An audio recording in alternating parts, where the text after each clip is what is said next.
Welcome to Backstage 421, the musicians only podcast with your host, author, and music lover, Charles Campbell. Charles will have an awesome array of guests from many genres of music, so sit back, relax, and enjoy the show. By the way, Ray Mattis is the composer of this awesome intro music.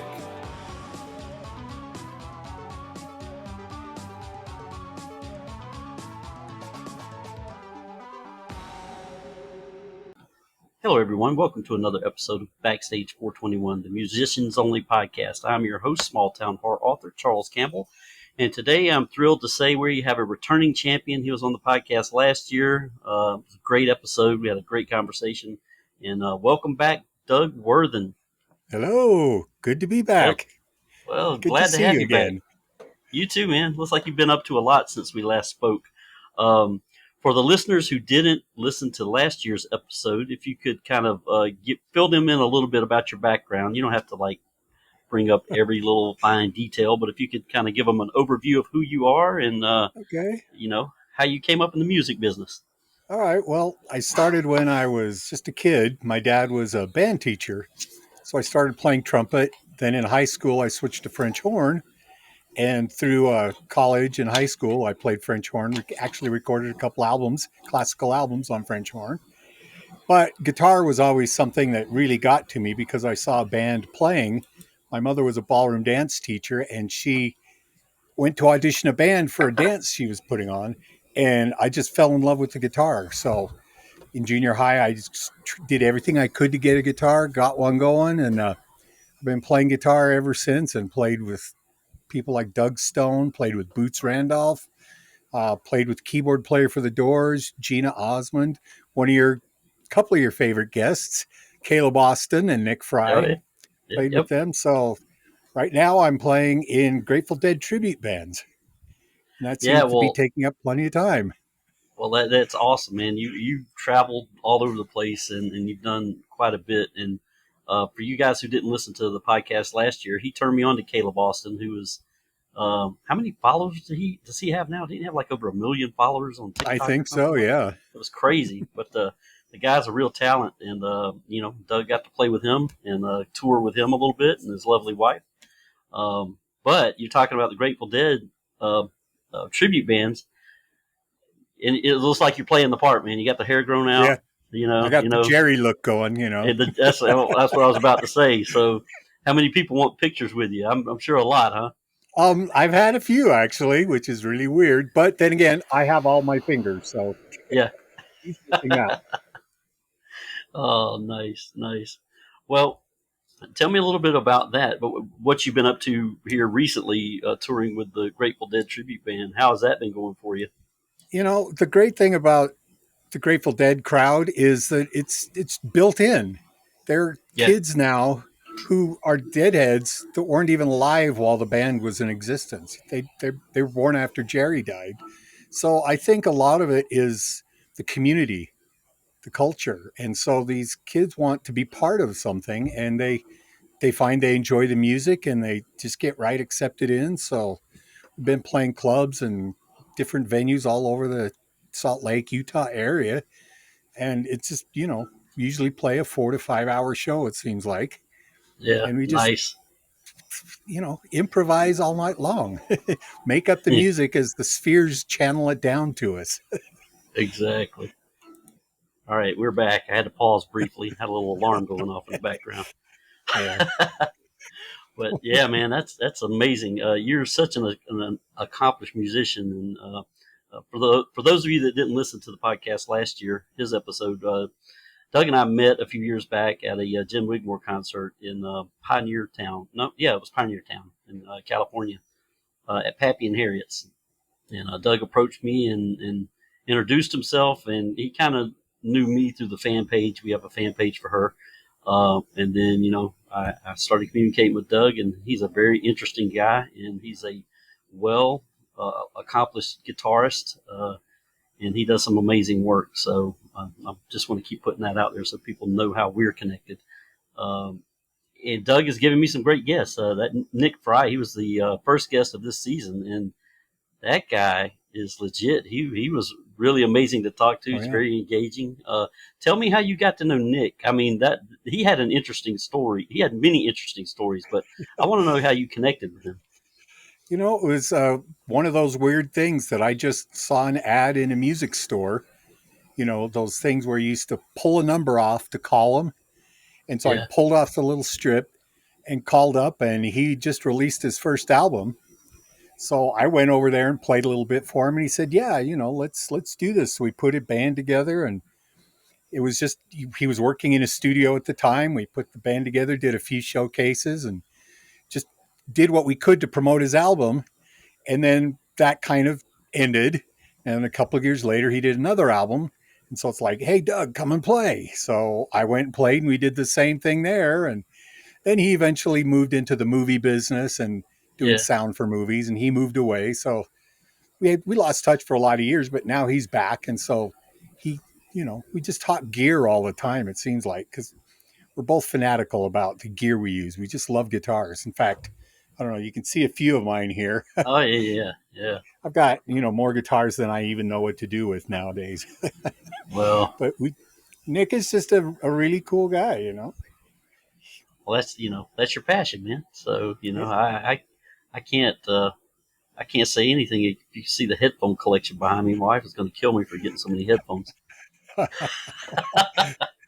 I think I've But had the main pair of headphones I've had for probably close to 20 years now. yeah, yeah, You know, I replaced the little foam bits, but that's about it because it's like they just keep working. yeah. Well, I've replaced some padding on some of the headphones, but Yeah. yeah, I'm a sucker when they change colors and do all these funky fancy things with them, and I'm like, Oh, no. yeah. And then That's me with guitars. exactly, headphones are a Oh, little here's a less purple expensive one. I than need to guitar. get purple now, right? Well, I'm wearing purple ones. Yeah, Yeah, there you go.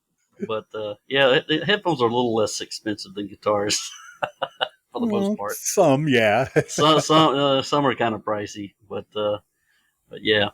Well, man, that's pretty cool. So, what outside of the Grateful Dead tribute stuff, what are you working on now? Are you working on? And I don't know if I asked you this last year. Are you working on any original music? Do you have anything that you're working on personally? You know, a friend wrote some lyrics for me and wanted it put to music, and I've really been struggling because every time I read them, they fit into a classic old 50s song exactly. The Hmm. melody, everything, the words fit the pattern, and I couldn't get it out of my head. So finally, I saw a YouTube video on an AI music creator, and I thought, well, that's going to take our business away. And then I thought, hey, what if I just plug in his lyrics and see what it does? It gave me a couple samples, and now I've got some ideas at least to work with.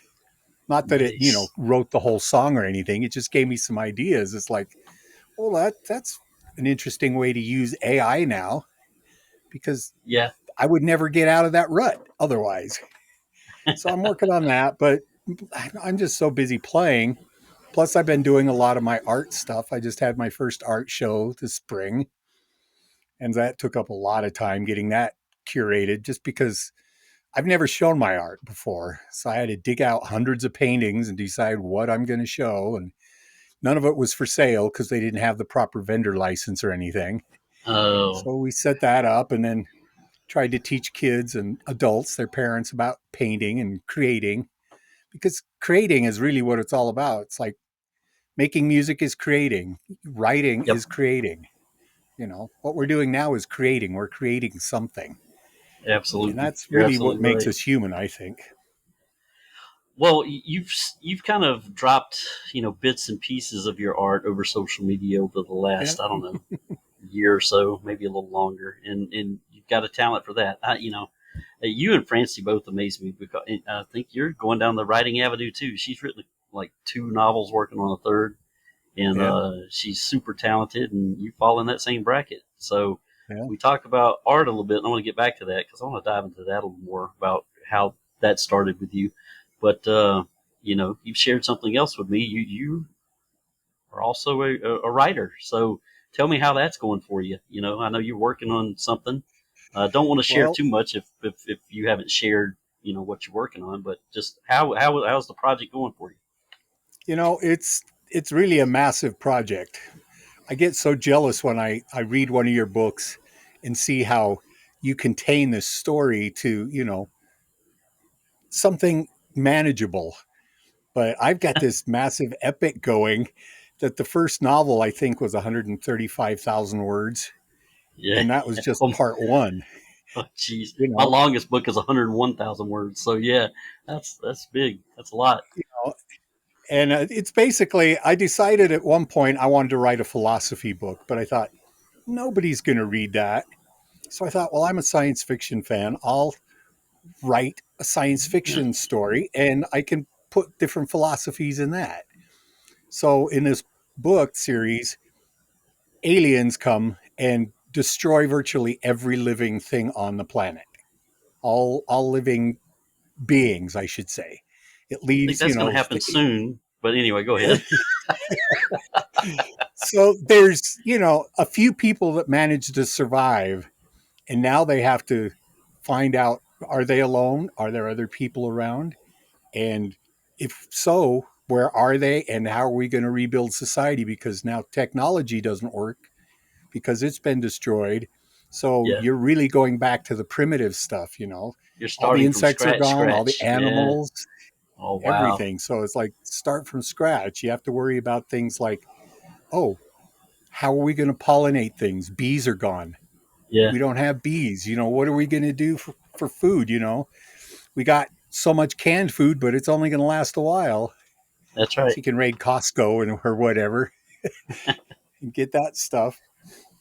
So it's really kind of fun to play with that. And then I can set up another group, one group in the Salt Lake area, Yeah. and another group I set up in a mining town in central Utah. And I can contrast their difference in political structure and, have conflict with them and all that fun stuff. So it must be all right because my daughter, one of them read it, and it freaked her out because of some scene in there. And I said, well, was it bad? She said, no, it was too real. So Yeah. I had to Yeah. stop reading because it got to me. Well, that's a So compliment, actually. I just don't Yeah. know at this point, I'm a good creator, but I'm not a good marketer. Yeah. So I have to figure out, how do I become Charles Campbell II? Well, I don't know. My only, I guess, advantage above some other local authors is that I have a local group that, you know, you hear me refer to the Valley. It's a real place. So Yeah. whenever I put something out, they all like gravitate towards it. And it could be hot garbage and they'll still support me. But they're, they're a pretty cool group of people. So, Well, that's good but though. yeah. So That's like you with got a the little, Grateful Dead crowd, You have yeah. that core group that supports you. That's good. Well, I got the Doug Worthen. You bought freaking every book I got. I think you've got them Yeah, all. I If you do. don't, yeah, yeah. So I I have them appreciate the all. support. And I Yeah, just finished reading Signature. I just finished that one already. yeah. I Well, think the only they're two I haven't read now is I'm working on The Locksmith and Mazeus I haven't read. But I'm going oh to that have to was go back and read the other two before I get to that one yeah again. that was the third in a trilogy. Yeah. It wasn't supposed to be a trilogy. Well, you know the without boring the audience too much, as far as marketing goes, you know, you just kind of got to share it on social media. I don't know if you've looked into how you're going to distribute it and publish it and that kind of thing, but I can send you some information on what I do. Yeah. But yeah, I basically get my books printed from a distributor called Lulu. I mean, anyone can get their books printed there. And Yeah. I stick those Kindle books out there on Amazon. I used to have my paperbacks on Amazon. I need to get them back out there, but I like to drive people more to my website because Amazon takes a good cut of your paperback royalties. Oh, yeah. Yeah. But I Yeah. It's digress. interesting, though, because with the market today, music, art, writing, everything, the gatekeepers are gone now. So Yeah, anybody can do anything they want. that's right. And that's good in a lot of ways, but I also think it's a challenge because how do you find the good stuff? Right. I've read a Yeah, few books where I started reading it thinking, oh, this is exactly what I want. 3-4 pages in, it's like, nope, this is not good, and that's the end. I won't read anymore. Yeah. You know. Well, yeah, it's like you said, it's a blessing and a curse, kind of, especially with self-publishing, because that's the route I've chosen to go, and publish Yeah. under my own brand. But it's hit and miss. But yeah, it's fun. I enjoy it, and I'm really interested in reading what you got.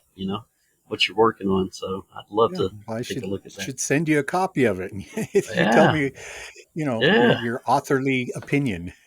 yeah. Well, I have another friend that writes in the sci-fi genre. I haven't talked to him in probably a year or so, but he's released a couple of books in Astro Avian Apocalypse. Yeah. It's not exactly what you're writing, but it's aliens invading Earth, and they're more like ostrich people. Uh-huh. Yes. So yeah, it's some weird shit. Well, the nice uh, thing about science fiction is you can put pretty much anything in there you want yep, from yep, any genre, as long as it's kind of based in science. yeah, And it's yeah. such a wide open thing that you can have a little bit of horror, you can have a little bit of romance, you can have Oh philosophy, you yeah. can have it. That's why I Well, like it anyway. oh yeah, yeah. No, I'm a science fiction fan. I won't go as far to say as I'm a hardcore science fiction fan, but Yeah. the Star Wars, Star Trek debate. Love Aliens. Love that series. Um, Battlestar Galactica guy. Loved all that stuff too. Oh So, yeah. but The yeah, original or the reboot? both. I like both. Both. Yeah. I've got both They're on DVD, but down here I'm staring at them. I got the yeah. box set of both of them. But yeah, I'm old enough to remember the original series. I think you are Yeah. too. Yeah. Oh yeah. Oh yeah. I've been around a while longer than you have. Well, I hit double nickels this year, so Yeah. Well. we look about the same age, so that's a compliment to you. Well. I had about eight or more years to that, probably. Okay, all right. Well, we're kind of in the same group. We Yeah. grew up without phones in our faces anyway, so Yeah. that's a plus. Yeah. But I live younger than I am, so that's Oh okay. yeah, no, that's Rock and roll great, keeps man. you young. Exactly, exactly. Now you told an interesting story, and I'm gonna have you retell it on this podcast because again, there probably are going to be some listeners that didn't hear you last year. This guy has the best luck ever, and he was like a local celebrity for a little while because he won the big prize on a candy bar wrapper. It was crazy. I'm going to let him tell the story, but yeah, I was amazed the last time he told it, and we're going to get him to tell us about it again. So, how did that come about? How did you win all that All money right. on a candy bar wrapper? Well, I was with my girlfriend at the time, and she was hungry, so we went over to a 7-Eleven. I couldn't find anything I wanted. I got a big Diet Coke, and like, well, I don't know. This candy bar has a contest. I'll go ahead and buy it. It was a Nestle's Crunch Bar. So we got back to her house, and I opened it up, and there were these two little pots of gold on this paper that said, match these and you can win. I thought, oh, I get to enter sweepstakes, and I read it. It said instant winner of $50,000. I thought, what? That can't be right. So I read it again and again. It's like, wow, I just won $50,000. So I send everything into the whatever address they gave me, and they confirmed that it was a winner and gave me a big old check. Giant. Nice. You can't even see, but like a 4 or 5 foot big long check, and there it was. I had 50 grand, which surprisingly doesn't go that far, especially after the government takes its cut. So from Oh now yeah, well on, if you I'm did eating get 50 candy and grand. I see a contest, I'm buying that one. You got a 20 grand bar. You didn't get a 50 grand bar. Oh, geez. Well, let's go back to your art a little bit. We didn't delve into that in the last podcast, so I want to know what your influences were there. What got you into art and painting, and where did you get that passion, man? Because I'm kind of jealous of you and Francie because I can't paint anything or draw anything. But kind of fill us in on how that started for you. Well, it's really kind of odd. I've always enjoyed looking at art. I don't know how I got to that point. It's probably just the influence of my parents, probably. But in junior high, I took an art class, And I did not do well. I was basically a straight A student, except for art. I think the teacher was being kind and she gave me a C. So I thought, well, that's it. I can't do art. I can't draw pictures. Look at all these other people, how great they are, whatever they do. So, years and years passed. And finally, I went back to school as an adult to actually get my degree in graphic design because I'd already kind of been working in it, but I needed the piece of paper to get jobs. And one of the classes was a color theory class, and the teacher said, "You're going to paint." I said, "I don't paint." He says, "You're going to paint." And I don't, it's so fun to just move the brush around and make stuff. So the first thing we had to do was draw some little pattern and fill it in with different color schemes. And I did that with, squares and rectangles. Then the next thing we had to do was some cartoony things or something, just some simpler paintings.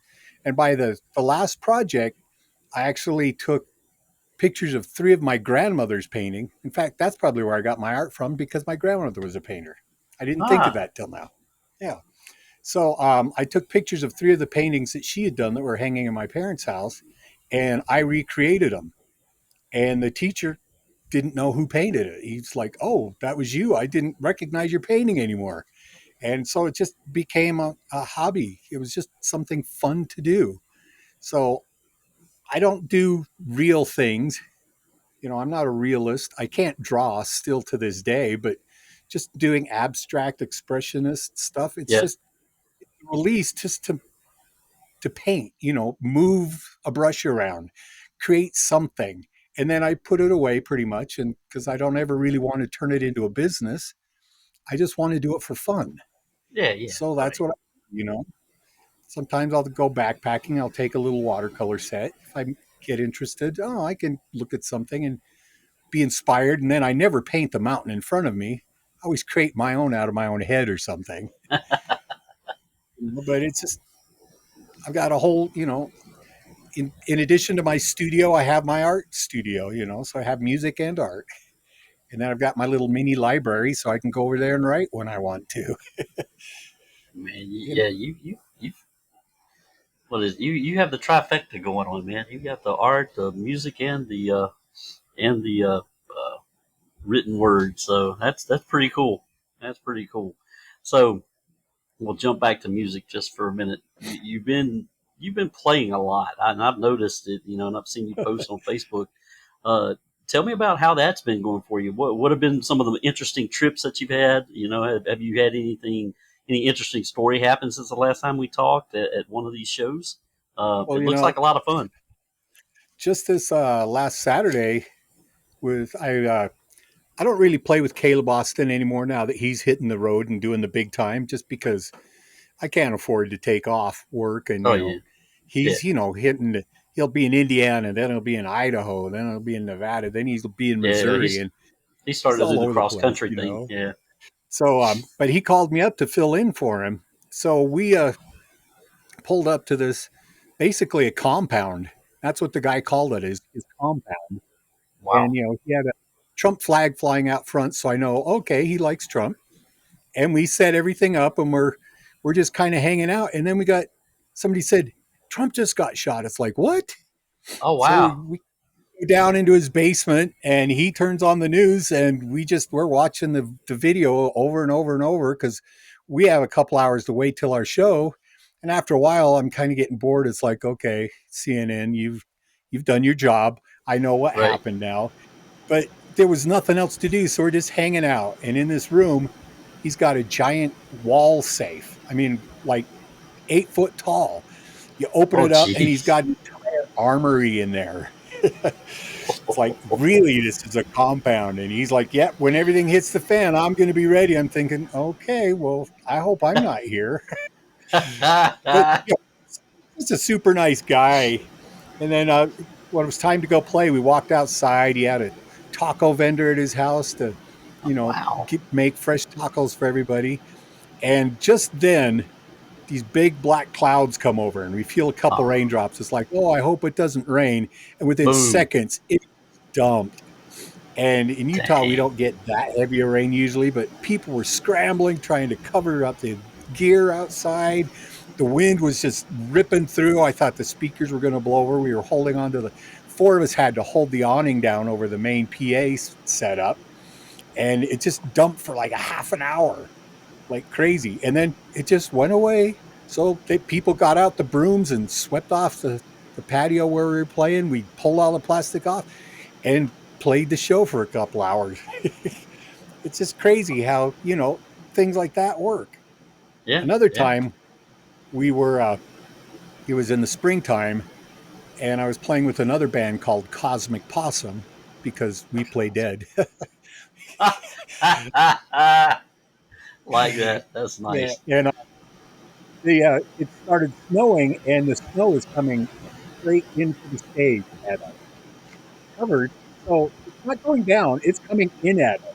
And we're just soaking wet. And there was so much water in there while we were setting up, it blew the power to the entire stage. So they had to hurry and get out new cords and rewire it and everything. And then we're trying to play, but it's so cold that your hands don't move and the strings hardly move. And people out dancing in 4 feet of snow. Deadhead, they'll do it. It was great, Oh man. Well, yeah, you're talking about the Deadheads. Yeah. Well, I live in North Augusta, South Carolina, and right now it is hot and humid and sticky. I don't know if it gets sticky in Utah, but it gets sticky in South Gets Carolina. hot here. Yeah, yeah. Yeah, we've But been I around don't. 100 degrees this last week or so. Yeah, well, yeah, that's hot even with or without humidity. I don't know how much Yep. humidity you guys get, but we get a Yeah. ton of it. Not a Uh, lot, but, yeah, heat's hundreds of heat. hundred. I'd rather play Exactly. in, 32 degrees rather than 85 or 100. Exactly. Oh man, so you've got it rocking along with the Grateful Dead stuff. Tell me if you had if you had your wish, and we may have talked about this a little bit on the last podcast, but if you could latch on to somebody's tour and play guitar for someone, uh, who would you want to tour with? Well, I mean,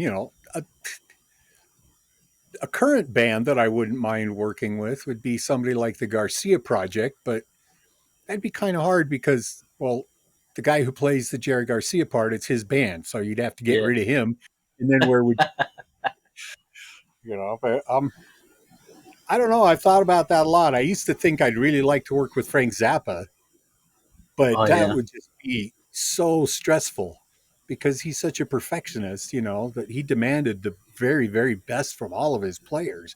But it would still be really interesting to at least give it a shot or play with the yeah. Dead or somebody like Fish or anybody. I'm open to play with anybody at any kind of music there is.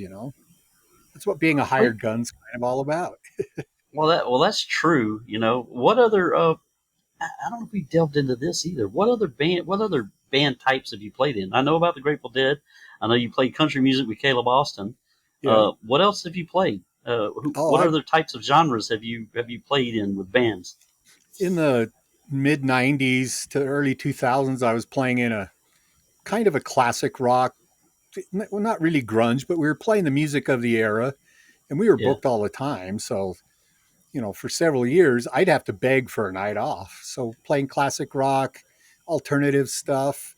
I've played symphony stuff. I've played operas. I played musical theater for ages, played in pit orchestras, played in a Mexican band for several years. That was a blast. I bet it Because was. we played weddings. That was almost exclusively what we did. So it was always a good party. They always had good food, and they always told us in the band, "Don't go out to the table. Come back in the kitchen and get the fresh stuff." So we get all these grandmas of all of the bridal party and everybody. They're back there making fresh, authentic Mexican food, and we're getting it right off the stove. It was great.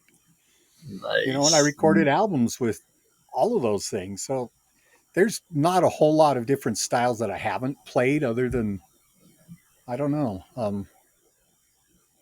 Probably Asian music, Chinese, Yeah. Japanese. Never done that. I studied Middle Eastern music up at the University of Utah for a while. So it's all music to me. Oh It's all yeah. Yeah. fascinating. Yeah. Well, I listen to many different genres, but you know this as well as most of the people who actually listen to me. I listen to a lot of female artists, so I need to kind of broaden my horizon a little bit, but I don't know. Just got a thing for female artists. I don't know what it is. Always been that way. Yeah. Well, if But it works, why change it? yeah. Why change it? Why change it? But I like a few fellas. But Yeah. as a matter of fact, the other day I was when I was working, I had the YouTube playlist going on, and a Nickelback song came on, the Rockstar song. I'm Yeah. just jamming out to that song, and I'm like, why does everybody hate Nickelback? I mean, these guys were pretty good. Yeah.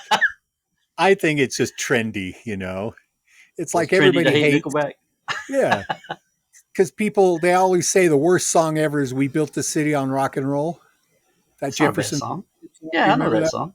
Yeah, it was Yeah. the '80s. It's Yeah, the worst rock song ever. It's like, really? Did you not ever ever really? listen to, like, say, the Violent Femmes, which I enjoy, but I don't think their songs are better. Yeah. Oh, we built So, this city. Built this city. Yeah, yeah, there's nothing wrong with that song. it's just people love to hate on something. They pick, it's like bullies, they find the one kid in school that can't fight back, and that's who everybody picks on. Yeah. Right. Well, shout out to Nickelback. I'm gonna give them their Yeah. flowers, man. I thought they were great. I I went remember back. playing a club and there was this poster for some band. We'd never heard of them. And they said, Nickelback is coming, 5 cent cover. You can come see Nickelback for 5 cents. And I thought, who is this? And what kind of gimmick is that?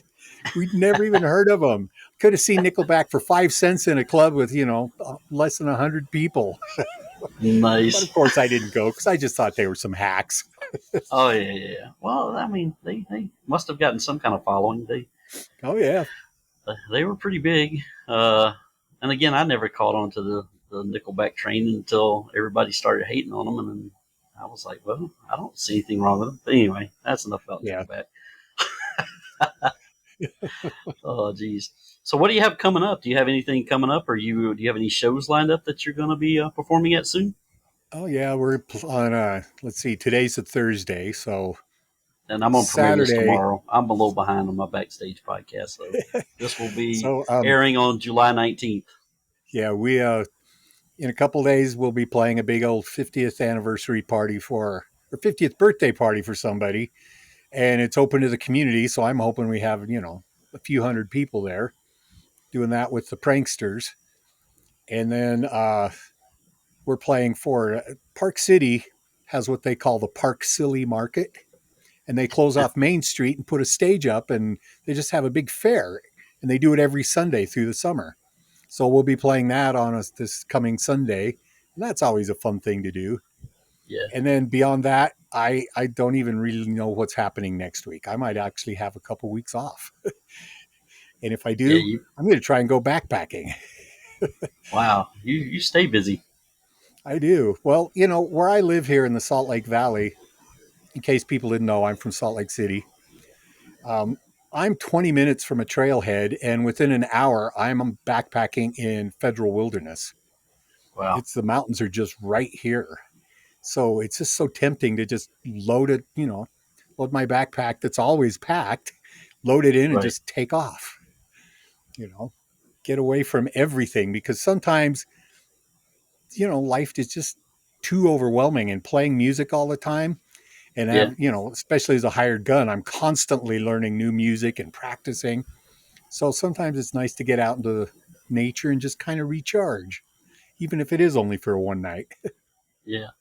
Well, tell me a little bit about that. That seems interesting to me. I have a good buddy that does a lot of backpacking and hiking. I've never really, outside of when I was a kid, from the valley, we traipsed through the woods and put up these little tents and stuff like that, but nothing really serious Uh-huh. like you're doing. Tell me a little bit about that. How did you get into hiking and backpacking, man? That sounds like fun. It sounds like something that I would like to try at Yeah. least a couple of Well, times. when I was a kid and, we went camping and stuff all the time, go to family reunions, but, my dad bought a motorhome back in the 60s, so we didn't ever rough it. But it was still Yeah. fun getting out there. And then when I was in Boy Scouts, I must have been 12, 13 years old. We went with our scout patrol for 9 days up into the Uinta Mountains. Oh And we wow. just walked in and walked around and camped and just had a blast. And I got hooked on it then. Then after I got married and was playing so much, I kind of backed off and I didn't go for years. Probably about 5 years ago, maybe now, four.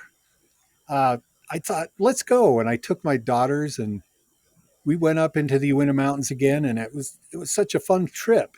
But I realized all my quality gear from the old days weighed way too much. With the modern technology now, I think I went in with I was so excited because I got my pack down to 45 pounds, but now I can get it under 20 for three days. So as much as I get obsessed with guitars, you know, I've got, I think, 11 tents now, 4 or 5 packs, 5 or 6 different stoves so that I can choose, depending upon what I'm doing, the appropriate gear. So if I'm taking the family camping, we got a big cabin tent. We have a blow up queen size bed with a memory foam topper, little Oh, fold out wow. end tables, multiple awnings. We put a movie screen down. We have a portable movie projector so we can watch movies. And I mean, Yeah, the we comforts really of do the home, glamping outdoors. thing.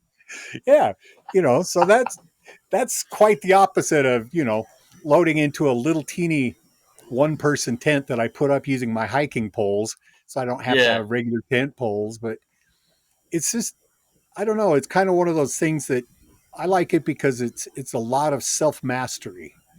I yeah, I personally hate the hiking part. I have to force myself to do it because it's hot and sweaty and tiring. But once yeah, I get there, that's the amazing part, to sit down, fire up a stove, eat dinner. There was one time where I'm just sitting there eating and a deer just comes walking by, takes a look at me, just keeps on walking. Another time I was honest. hiking up a trail and I heard a noise and looked over about 4 feet away. There's a moose just eating the bush. It was Mm. behind it. And because it's so camouflaged, I didn't even see it when I was coming up. And then I looked carefully, and about 10 feet beyond that, there's another one. Oh, I didn't know geez. what to do. I just, I guess I'll just keep walking. Yeah, They it's don't probably the seem to best thing to care. do or stand still. Those things are huge, man. I didn't realize how Yeah. big they were. They were Oh, massive. yeah. But, it's just fun to get out there and get away from everything and, see how lightweight I can go just because it's a challenge, Yeah. you know? Well, maybe that's something I need to try, man. Yeah, I've got a really good buddy who does it a lot, a lot. Yeah. Um, so maybe it's something I need to put on my Well, you're bucket not far list. from the Appalachian Trail, are you? No, not super far, I mean, it's but in within that, your state. yeah, yeah, I'm not super far. South Carolina is only so big, Well, but that is one yeah, great advantage of living in Utah. I mean, we have 5 national parks here and just, great mountains everywhere. That's why people come to Utah. We have a huge yeah, tourism industry because you can go to the Red Rocks, you can go, to Zion National Park, you can go river rafting, you can go mountain climbing, and it's just endless. yeah. And we Do a have a little bit of good music scene too. So exactly. You do a little bit of people go out everything in Utah. skiing, and then they want to go to a bar and hear a good band. There you go. There you go. Well, speaking on the hiking and camping stuff, I don't follow these people on YouTube, but I watch their videos every once in a while. I don't even know their names. There's a couple of select group of guys who test camping equipment and they put it to the challenge, and they'll get like tents off Timu and say, okay, we're going to try to spend the night in 30-degree weather with it snowing Yeah, outside with this cheap freaking tent we got off Timu and see if we can make it. That kind of stuff. yeah, That I yeah. wouldn't want to do. But Oh well, I do that kind of. I oh, get do a new you? piece of gear. Oh yeah, if it's I've had I every tent I've had, I sleep out in the worst weather possible in my backyard. If Oh, it gets below nice. zero, I'm sleeping out. Almost guaranteed. If I don't have to work the next day, and if it snows, all the better. I know it freaks my wife out, but it's like if it gets bad, I just got all I have to do is walk 20 feet and I'm inside. It's fine. I'll Well, yeah. survive. Well, you have an advantage. Yeah, these guys, they're out in the middle of nowhere Oh doing yeah, this. Yeah, yeah, we're gonna test this tent we got from Timu. Uh, you know, yeah, and the one guy, he was laying in it and it was pouring down rain and then freaking water was filling up at the bottom of the tent, yeah. seeping through the seams. Like, well, this is a dud. I'm like, yeah, man. Yeah. Oh, nice. Have you had any Well, close calls camping at all? Like with wildlife or just, anything, kind of hair raising happen to you? well, Not, it's really surprising. I've seen moose out there, but they've never done anything. I've never seen a bear or a mountain lion, nothing threatening like that. But I remember one time I was playing with a band in Rock Springs, Wyoming, which is on the northern side of the Uinta Mountains, and I live on the southern side. So after the gig, I had them drop me off on the north side, and I hiked across the Uintas all by myself and had somebody pick me up on the other side. So, and this was, I planned on 5 or 6 days, I think. But the first day, everybody who'd see me thought I was this guy who'd been lost. So they'd yell out, I can't remember the guy's name. Hey, Bruce. It's like, I'm not Bruce, but I'll take care of him if I find him. So these people are searching for this lost guy. And, but once I crossed over from the Wyoming side into Utah, I didn't see a single person at all oh, for a couple days. Excuse me. And it was early season, so the mosquitoes were just brutal. I was just covered head to toe, no matter how much of the jungle juice I put on, the DEET to keep them away. So I said, that's it. I'm going to just bail out early. So I started walking, and I think I walked up like 30 miles to get out that day. And I was walking through these burned out trees where there'd been a forest fire, so it's just blackened everywhere.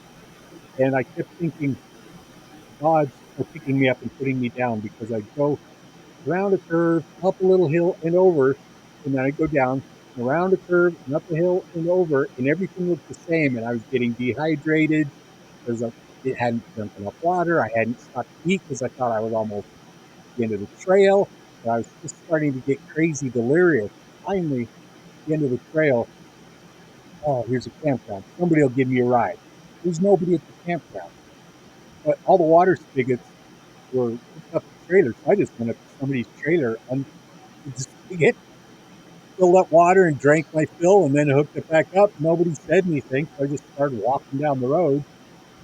And I thought, it started raining and there's thunder and lightning, and then I suddenly realized I was the high point because there were no trees in this area.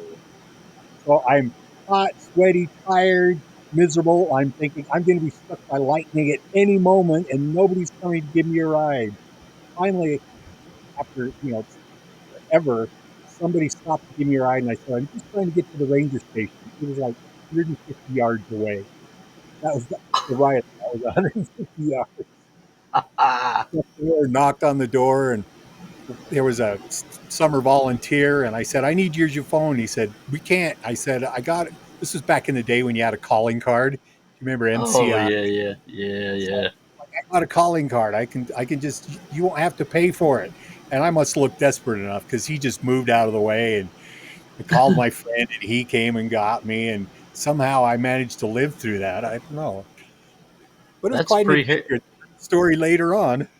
Yeah, that's a harrowing tale for sure. I mean, you can put that in a book, man. Yeah. Well, somebody once said adventure is never fun while it's happening, but it makes a great story later. So That's yeah. yeah, another time I That's was we went winter climbing to climb Mount Whitney, which is the highest peak in the lower 48 in California. And it was February, so wintertime.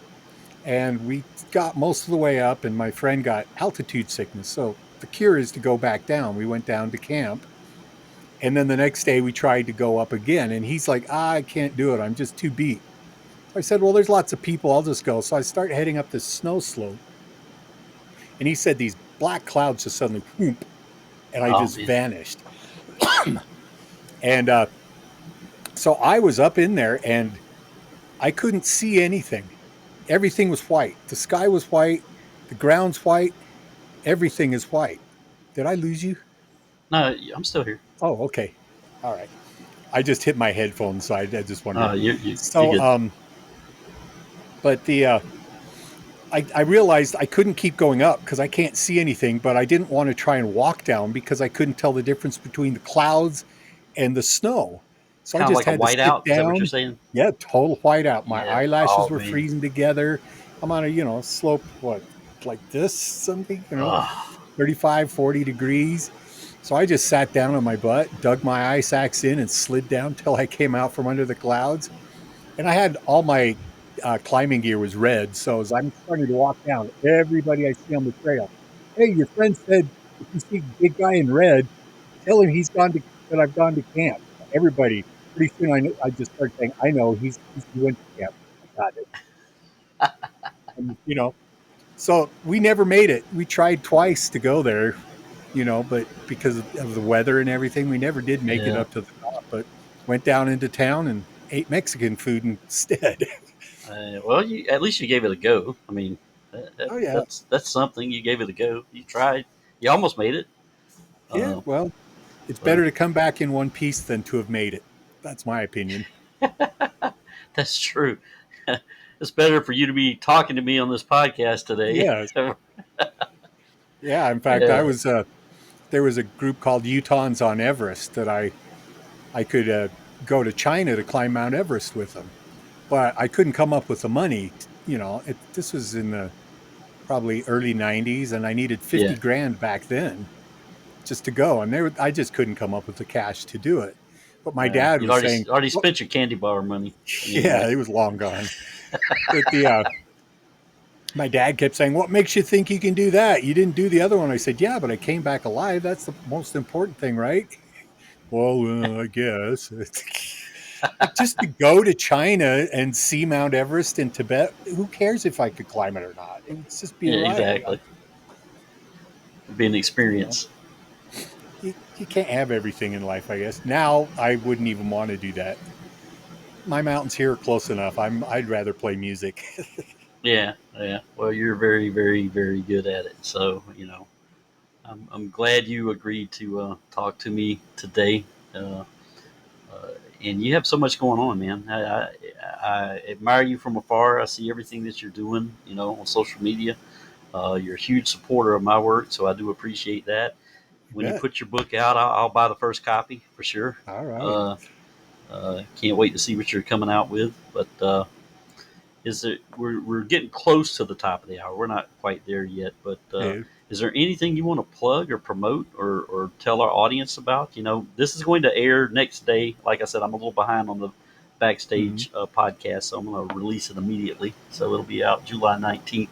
But anything you want to share with the listening audience before we Well, end the show for today? people for people who are really interested in the Grateful Dead, you can look the band up on social media. We're the Pranksters. You can look up the Pranksters band or look up the Pranksters Utah. And we actually have a ton of live streaming out there. And if you want to follow our Facebook page, when we do a show, a lot of times they will be live streamed. So no matter where you are in the world, you can watch our show. And a lot of the shows are streamed by a Facebook user called Tophat. And he does all kinds of music. It's not just Grateful Dead music, but he streams all kinds of stuff. He's basically a professional streamer out there now. So if you ever want to see the Pranksters, see me playing bass with them, then go ahead and look up the Pranksters Utah. Uh, Another thing that might be interesting to people is our keyboard player in the Pranksters. His name is Mike Wickenland. He's the guy who played Bobby Brady on the Brady Bunch. For those who know Oh, about the Brady. really? Yeah. So, you can see Bobby Brady singing Grateful Dead music. Nice. Well, if you give me links, I'll put them in the Yeah. notes below. And I'll also look them up if the Pranksters has a fake Facebook page. So if Yes. I'll put the Hmm. links there. If they have a YouTube channel, or I can put the Yeah. Top Hat's YouTube channel link down below so people can Yeah. find that.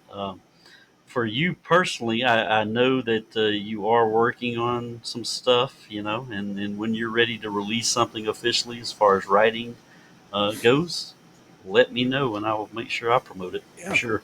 Well, I do have a website. It's dougworthen.com.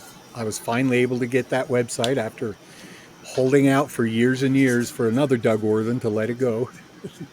So you can look it up, dougworthen.com, and I'll try and keep that updated. Or Facebook, Doug Worthen, Doug Worthen Utah Guitar. Find me on Facebook and Instagram. see what I'm up to, and I'll try and keep people apprised of what's happening. Well, Doug, I appreciate you coming back on the show. As always, it's great talking to you. Um, I am Charles Campbell. I'm a small town horror author. My latest book is called Signature Cut Above. It's based on an actual beauty salon here in Clearwater, South Carolina. I have changed the names to protect the guilty, but it's out now. You can find it at valuablepublications.com. You can follow me on Instagram under Charles Campbell Author. We have a Horror 421 the podcast Facebook page. We have a Backstage 421 the podcast Facebook page, and you can find all the links you need probably at the website, valuablepublications.com. Again, thank you, Doug. I appreciate you being on this week's episode. And that'll do it for this week's edition of Backstage 421, the Musicians Only podcast. Until next time, peace. All right. See ya. We hope you enjoyed this week's episode of Backstage 421, the Musicians Only podcast. Be sure to tune in for the next episode. Please like and subscribe wherever you get your podcasts. Listener support links can be found below. Thank you for your support.